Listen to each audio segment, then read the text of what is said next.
lovely people, my name's Nicole, and it's one of those days where I am genuinely impressed with myself for getting off my butt to film a video, because for the past like 48 hours I've done nothing but sit in bed and watch Brooklyn Nine-Nine. It's so good. It's like Office or like Parks and Rec level good. That's how amazing this show is, and everyone should watch it, and I'm in love with it. Anyway, so it's the end of the month and it's time for a book haul. The combination of I got home from college this month and I got a job and just everything that's been going on resulted in me and family going a little book crazy this month. So I have quite a few books to talk about, so let's jump right in. So first book I have to show you is The Crown by Kiara Cass. This is the final book in the Selection series. So this picks up just about right after the heir left off and follows Edelyn finishing up her selection, dealing with the chaos of some of the events that happened at the end of the previous book, and then the entire series coming to a conclusion. Then I got The Unexpected Everything by Morgan Matson. This book is about a girl whose father was a senator who was pegged to run for vice president, but there was some scandal and now he is not so well loved, and she was planning on having a great internship over the summer, but given all the scandal that's been going on, she lost that, so now she has to work as a dog walker, and there's lots of hanging out with friends, and there's a cute boy that she meets because of it, and it's really, really good, as always, for Morgan Matson. I'll talk about it more in my wrap-up. Then I got Lady Renegades by Rachel Hawkins. This is the final book in the Rebel Belle trilogy. This picks up a few months after the previous book left off, and Harper and David are dealing with and trying to cope with the aftermath of that last book, and they then have to figure out how to sort of help David get back to sanity and just generally get everything back to normal. This is the last book in the series. I will talk about it more in my wrap-up. Then I picked up Exit Pursued by a Bear by E.K. Johnson, and this is a book about a girl who goes to cheer camp, and at cheer camp she is roofied and sexually assaulted. This book deals with the aftermath of that, her trying to mentally recover and also dealing with some of the social aspects, as well as trying to catch her assaulter. I'm always really hesitant to pick up books that tackle subjects like this because while a lot of books tackle them really, really well, a lot of books don't do it so well. But I'd heard really, really good things about this, and I have read this one, and I can tell you that it handles everything really, really well. Of course, there is a trigger warning for sexual assault, and I will talk about it in more depth in my wrap-up. Then I finally got my hands on the physical copy of a book that I have been waiting so long for, and that's The Raven King by Maggie Stiefvater. I talked about this last month. I got the ebook because I just could not wait for my physical copy to come in the mail, but it came and it's so pretty, and I tabbed it and it's signed and doodled, and I have the book plate, and it's just pretty and I love it and it makes me so happy. This is the last book in the Raven cycle, and this series is so good. There's Welsh kings and magicians and psychics and people who can pull things out of dreams and magical forests, and it is just genuinely one of my all-time favorite series, and this is the last book. And it makes me so emotional. Then I got A Court of Mist and Fury by Sarah J. Maas. This is the sequel and the second book in the series to A Court of Thorns and Roses. This picks up a month or two, maybe 3, after the previous book left off. And it is Feyre and Tamlin sort of getting used to their life after everything that happened at the end of ACOTAR, and also trying to mentally just prepare themselves for when Rhysand comes to collect on his deal. And then I got the first book in the Trials of Apollo series, The Hidden Oracle by Rick Riordan. This follows the god Apollo, who has been turned into a human because he pissed off his dad, Zeus, and now he has to deal with how do you be a human teenager and how do I get turned back into a god, because being a human teenager sucks. And I would just like to give a shout out to Rick Riordan because this is a middle grade book and it has a gay couple and a bisexual protagonist, and it's not just like a mentioned once in passing and then never talked about again a bisexual protagonist.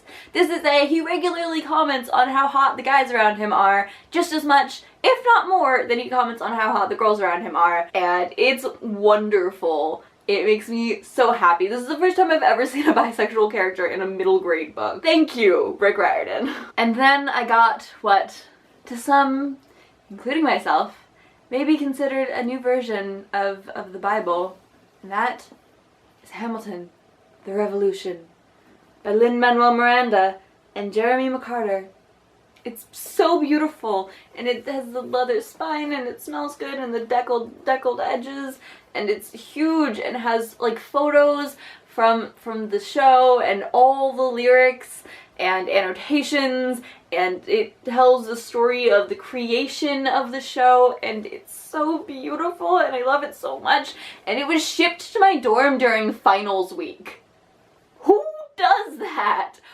Way to make me fail all my classes. I didn't, but like, it's not a good idea. Because I stopped studying, and I just read and read, and it was beautiful. Then I got Highly Illogical Behavior by John Corey Whaley. This is about a 16-year-old boy who is extremely agoraphobic, like hasn't left the house in 3 years, agoraphobic.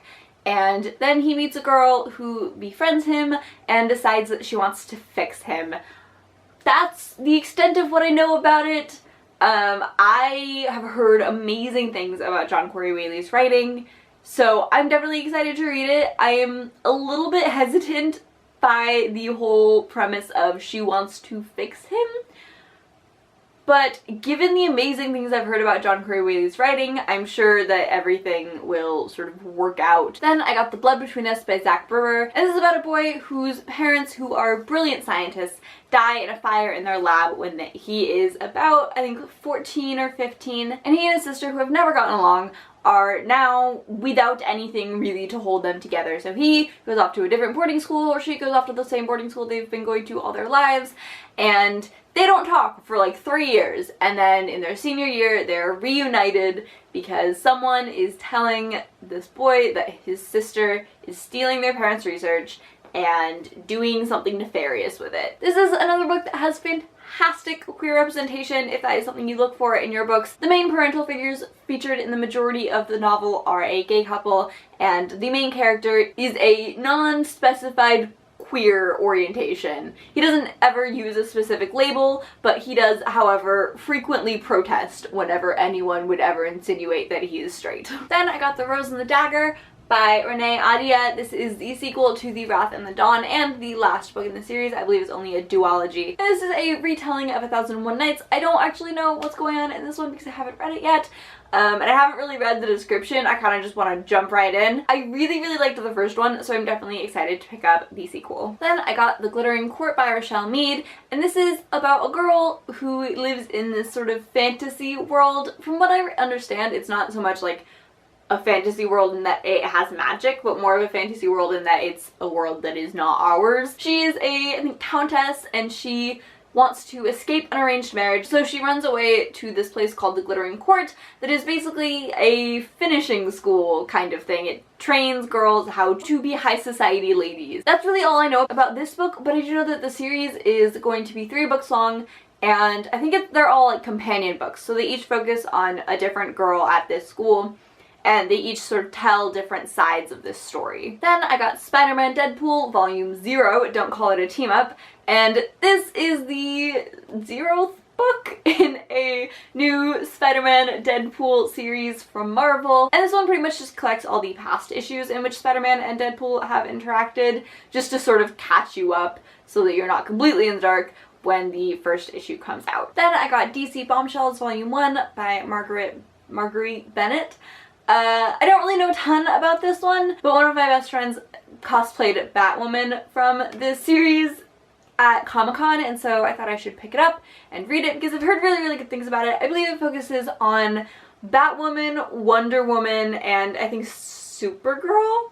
Maybe Superwoman? I don't know. It is in sort of a World War II era type thing. That's really all I know, but I've heard good things and I'm excited to read it. Then I got Harry Potter Magical Places from the films, Hogwarts, Diagonally, and Beyond by Judy Rebenson. This is in the sort of same series as the Creature Vault and the Character Vault, sort of behind the scenes of the movies. It's just pretty, and I love it, and it makes me happy, so. But, you know, it's Harry Potter. You can't go wrong with Harry Potter. Then I picked up a copy of Tuck Everlasting by Natalie Babbitt. This is one of those childhood books that I remember loving when I was young, but realized that I don't actually have a copy of it, so I just sort of went to half price and picked one up. Then I got Me Before You by Jojo Moyes. Not gonna lie, I picked it up because the movie's coming out, and I've heard really, really good things about it. It's about a girl who is a sort of small town girl in England. She is quirky and funny and bubbly, and she gets a job working for this guy who used to be this huge, larger-than-life adventures and dangerous stunts and all that stuff, very, very wealthy, but is now wheelchair-bound.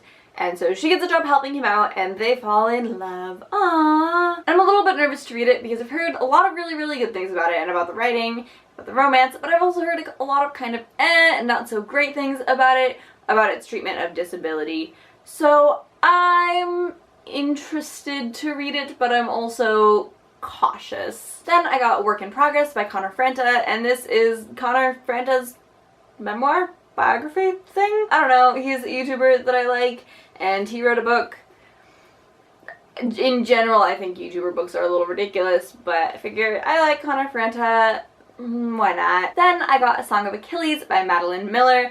This is a book that I have heard so much about on Tumblr, and so when I saw it in Barnes & Noble, I had to pick it up. It tells the story of Achilles, as in the Greek myth, through the lens of his best friend, Patroclus, and interprets their story from the Iliad as a romance, and it is so good. I have a full-length video review on it. If you want to watch that, I will link it in the doobly-doo. It's amazing.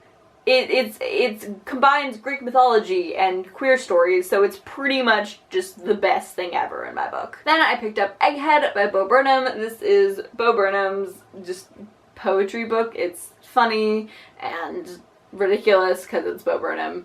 I don't know, I'm really, really excited for his comedy special, for his new comedy special to come out on Netflix, so I saw it in the bookstore and had to pick it up. Then I got Dreamology by Lucy Keating, and this is about a girl who has seen this guy in her dreams for a while now, and one day meets him in real life, and he is very different than the guy in her dreams, and so she has to sort of reconcile the two, and I believe there's a little bit of a romance plotline there. And the final book I got this month was If I Was Your Girl by Meredith Russo, and this is about a girl who is starting a new school and trying to just survive in high school, which is hard enough as it is, but she meets this guy who she kind of likes, but she's worried about how he'll react when she tells him that she's transgender. Alright, so those are all the books I got this month. Collecting them all in like one pile makes me feel a little ridiculous just because there's so many of them. But yeah, I went a little crazy this month. I mean, in my defense, I have already read most of them, or I feel like I've already read at least like half of them.